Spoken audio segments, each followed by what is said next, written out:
Hey guys, it's Filthy Hacker here again. Here with our second commentary.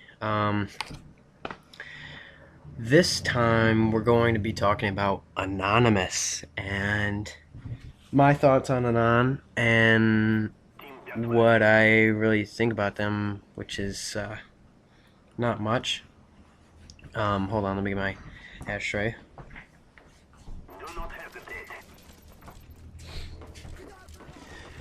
But my thoughts on Anonymous are what I really want to know is if it's real or not. If it's got, you know, if it's, I said, if it's a conspiracy, if it's a lie, if it is actually a, activist group, really who is leading it? Nobody really knows, and I don't think anybody's going to find out. But for right now, what I'm going to say is that would be really, really nice if it was real. And it's nice to know I was my baby mama. It'd be really nice if they were real. But then again, what's the proof that we can trust it? You know, there's billions of questions concerning, nobody knows our lives. There's no way of telling that our lives are just an illusion. There's no way of telling that any of this is just set up for us to live. You never know. It's a question of life, I guess. It's the same as the question of life.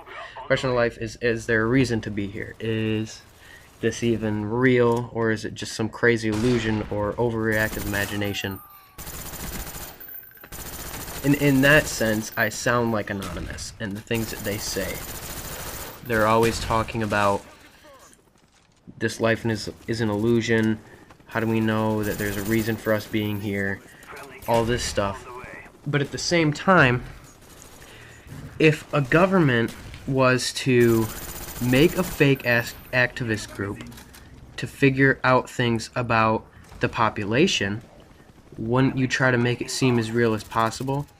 Let's say I was an evil government corporation as a whole,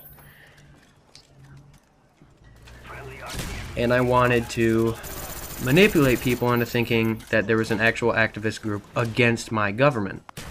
What I would probably do is pay somebody lots of money, pay a group of people lots of money to run this activist group. Let's say the leaders of Anonymous, supposedly.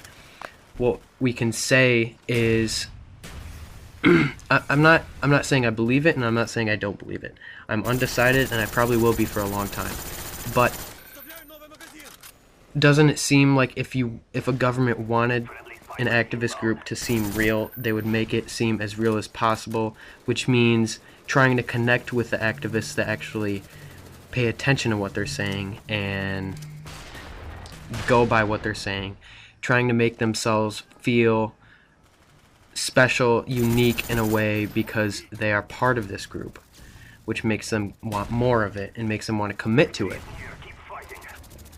Which, in all honesty, is kind of an evil thing. But how evil do we know everybody is? You can never trust anybody in this life because there's no way to even... there's no way to know that anything's possible or anything's real. So there's never actually been any actual proof other than people saying things, rumors, people saying Anonymous has done things. How do we even know Anonymous was behind the PlayStation 3 hacks? It could have been PlayStation. Let's say PlayStation had a bad problem and it was their fault. They didn't set the internal network up right or something like that, which is what caused PSN to go down last year in December, something like that. Can't really remember. But we don't have time. I'll talk about it in the next commentary. I'll make a second part to this video because obviously we're running out of time. I had a pretty good match here. It wasn't that difficult, I guess. I don't know. I didn't get many kills, but I had a great ratio. I'll make a part 2 to this video and I'll continue. And I'll see you in a little bit.